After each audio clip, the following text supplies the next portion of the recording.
tous les dimanches. 20h, 22h. Super 8 part en roue libre.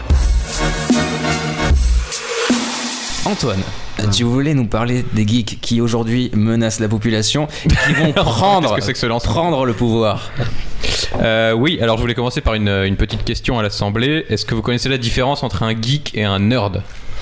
Pas du tout. Est-ce que vous voyez le le geek? Oui, le geek c'est la version feel good de nerd, non? Pas tout à fait. Mais on peut être... C'est encore l'enfant des parents qui vit chez ses parents et le nerd il a son appart. Mais en fait, on peut vas-y. On est en France. Oui, parce que moi je me demande si je suis là ou un autre rappel qu'on est en France en train d'avoir la différence entre le nerd, le geek et le feel good de le nerd. Tout à fait. Oui, voilà. Donc on peut être à la fois geek et nerd, mais la différence c'est que le geek est plutôt un passionné de contre-culture, donc de science-fiction, d'heroic fantasy, de jeux de rôle, pas forcément tout en même temps, mais voilà, surtout à l'époque où ça commençait, de jeux vidéo, de cinéma fantastique, etc. Toute une contre-culture qui à l'époque en tout cas était jugée moins respectable que d'autres formes de culture. Et donc les geeks regroupent les gens qui sont passionnés par cette culture-là. Alors que les nerds sont plus des passionnés d'informatique, voilà, de mathématiques, de programmation, etc. Donc on peut être geek sans être nerd. Par exemple, vous prenez un film comme Clerks, par exemple, que tout le monde connaît, bien sûr. Ça, c'est des geeks. C'est tous les geeks connaissent. C'est avec Jay et Silent Bob. Clerks, ça s'appelle Clerks. C'est Clerks en français. Ou même un film comme Westworld. Vous avez des personnages qui sont passionnés de contre-culture, mais qui sont des geeks, mais qui sont pas non plus des génies de l'informatique. À la base, les geeks c'était une contre-culture, mais moi j'ai l'impression qu'ils ont progressivement pris le pouvoir. Par exemple, aujourd'hui, qu'est-ce que c'est les plus gros blockbusters des dernières années? C'est des films de super-héros, puisqu'on parlait des super-héros. Certains l'a bien compris.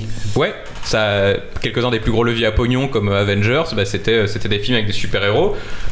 Aujourd'hui, l'industrie du jeu vidéo, c'est la plus puissante des industries culturelles. C'est 70 milliards d'euros par an, donc c'est devant le cinéma. Alors qu'à la base, c'était pareil, c'était un truc de geek, le jeu vidéo. Et une série comme Game of Thrones, c'est la série la plus téléchargée en 2013, alors que c'est quand même une série d'heroic fantasy avec des dragons, avec des chevaliers et tout, qui aurait peut-être été perçue comme totalement ringard il y a 20 ans, alors qu'aujourd'hui...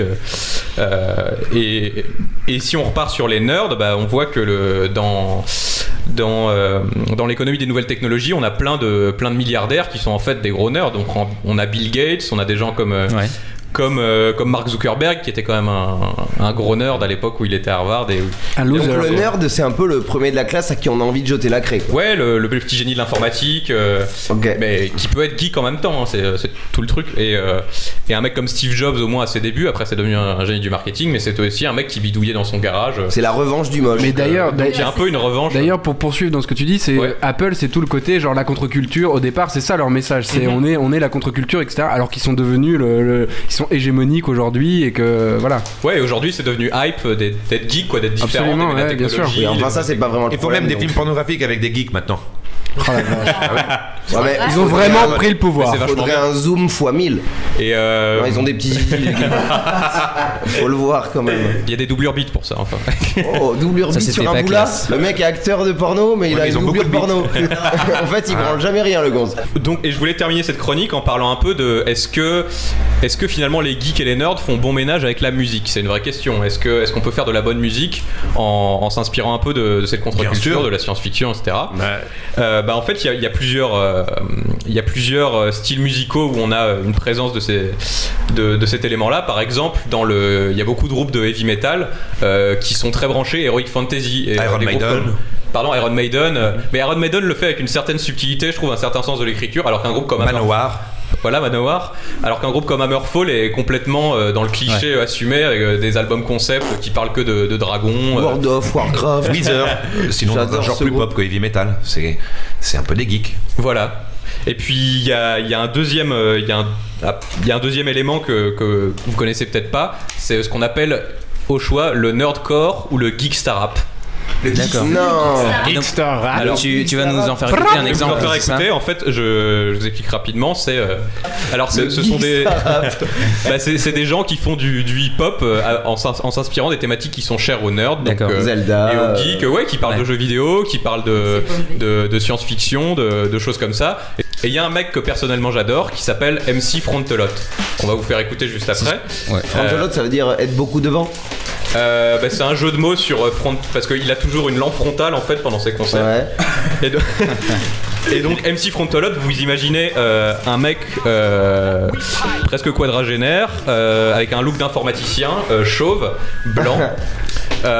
Qui sur scène et dans ses clips porte toujours une cravate sur une chemisette qu'il a rentrée dans son pantalon, tu vois, et qui sait pas du tout danser. Trop bien. Mais le mec a un flow de malade, vraiment c'est un excellent rappeur et il fait des chansons, voilà, il parle de programmation, il parle avec beaucoup d'humour, hein, il parle de ça. On va l'écouter là. Il parle de jeux vidéo et le morceau que je vais vous faire écouter, c'est un morceau qui rend hommage à une série des années 80 qui s'appelle Deltron, tu dois connaître. Ouais. Peut-être. Je connais le nom. Attends, non, je me trompe peut-être. Ouais, Veltron, c'est ça. Voltron. Un serial killer. Tout de suite, quand on s'adresse à des professionnels, on sent la claque. Encore un petit peu de sirop. Mais on veut écouter là, moi j'ai envie d'entendre là. C'est comme le Goldorak américain. C'est un peu comme Goldorak, donc 5 personnages avec des tenues colorées qui doivent s'assembler pour former un plus gros robot. Bioman alors. Et la chanson s'appelle All From The Head. Donc c'est moi qui fais la tête et en gros c'est différents héros qui se battent pour dire qui c'est qui va faire la tête. Donc et c'est un super morceau musicalement. C'est le climax de chaque épisode. C'est le climax de chaque épisode. And all from the head. All from the head, c'est ça. Donc voilà. On se l'écoute tout de suite sur Super 8. C'est parti.